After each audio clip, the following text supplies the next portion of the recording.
The night the world's richest man walked into a small roadside diner wearing a simple jacket and sat across from a struggling waitress, nobody knew that a single decision would uncover a secret buried for decades. He was a billionaire surrounded by wealth, power, and people who claimed to love him, yet he had never felt more alone. His own family was waiting for the moment he would become weak so they could take everything he had built.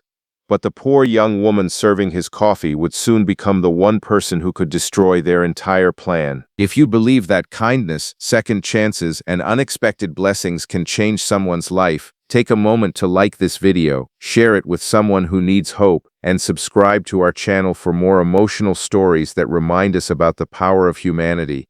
Jonathan Whitmore was a name everyone in America recognized. At 58 years old, he was the founder of Whitmore Global Holdings, a company built from nothing into a billion-dollar empire. Newspapers called him a genius, investors called him unstoppable, and strangers admired his success. But behind the expensive suits and towering skyscrapers was a man carrying a deep wound. After losing his wife years earlier, Jonathan became focused only on business. He believed money could protect him from pain, betrayal, and disappointment. What he didn't realize was that the people closest to him were the ones planning his downfall. His younger brother Marcus and his two adult children, Adrian and Rebecca, had spent years waiting for Jonathan to step aside. They smiled at family dinners, praised his decisions, and pretended to care about his health. But behind closed doors, they were secretly discussing how to control his company and divide his fortune. They believed Jonathan was getting older, and they were convinced his empire belonged to them. Jonathan discovered their betrayal by accident when he overheard a conversation about changing company ownership documents. For the first time in years, he saw his family clearly. They didn't love him. They loved what they could inherit from him.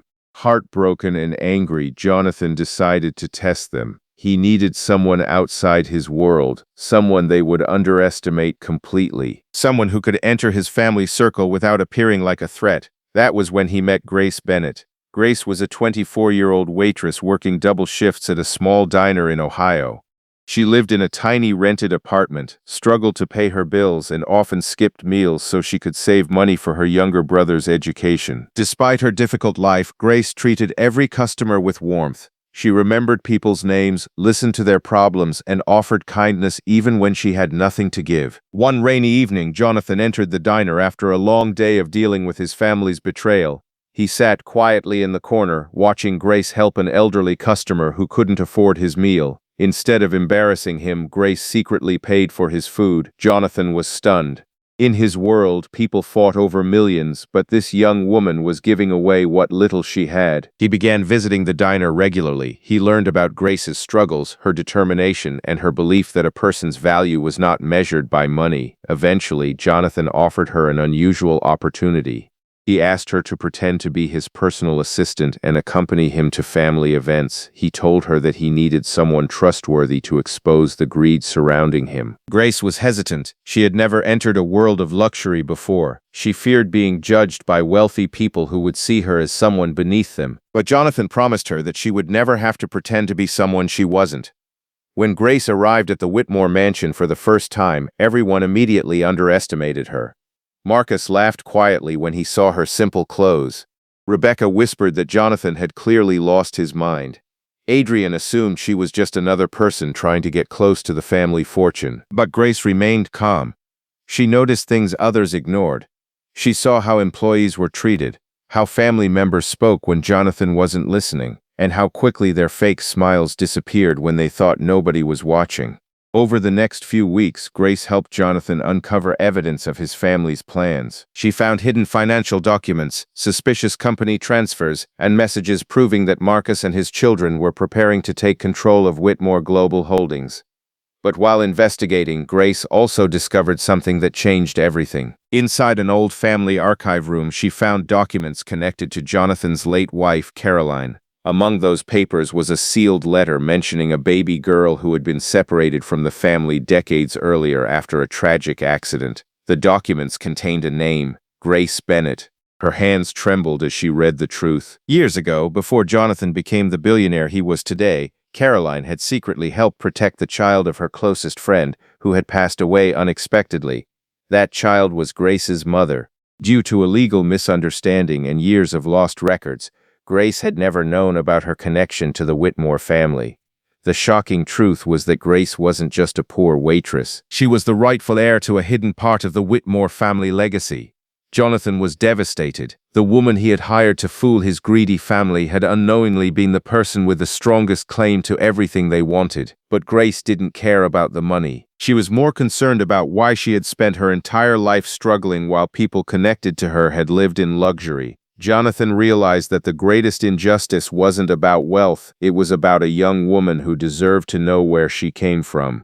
The family meeting that followed became the moment nobody would ever forget. Marcus arrived expecting to announce his control over the company. Rebecca and Adrian walked in believing they were about to secure their future. They were confident because they thought Grace was just a poor girl Jonathan had brought into their lives. Then Jonathan revealed the truth. He showed the documents, the evidence of their betrayal, and the connection between Grace and the Whitmore legacy. The room became silent as the people who had mocked her realized they had been disrespecting the very person who held the key to everything. Marcus tried to deny it. Adrian blamed everyone else. Rebecca suddenly acted like she had always cared about Grace, but Grace saw through them. Instead of seeking revenge, she chose forgiveness. She told them that money had already destroyed enough relationships, and that she refused to let greed change who she was. Jonathan officially welcomed Grace into the family, but he also made a decision that shocked everyone. He didn't simply hand her wealth. He gave her the opportunity to learn, grow, and build her own future. He wanted her to become successful because of her character, not because of a name on a document.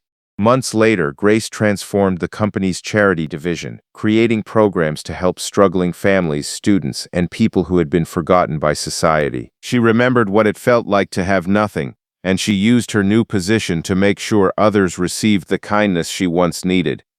Jonathan finally understood something he had forgotten long ago. The greatest treasure in life was never money. It was finding people with genuine hearts. If this story touched your heart and reminded you that kindness can appear in the most unexpected places, please support this video by liking, sharing, and subscribing. Your engagement helps us continue sharing stories filled with hope, compassion, and second chances. Before the story ends, comment, "Kindness always finds its way if you believe a good heart is worth more than a wealthy name." Grace Bennett entered the billionaire's world as someone everyone looked down on. But she left it as the person who reminded everyone what true greatness really means. Because sometimes, the person we underestimate the most is the person who carries the greatest gift of all.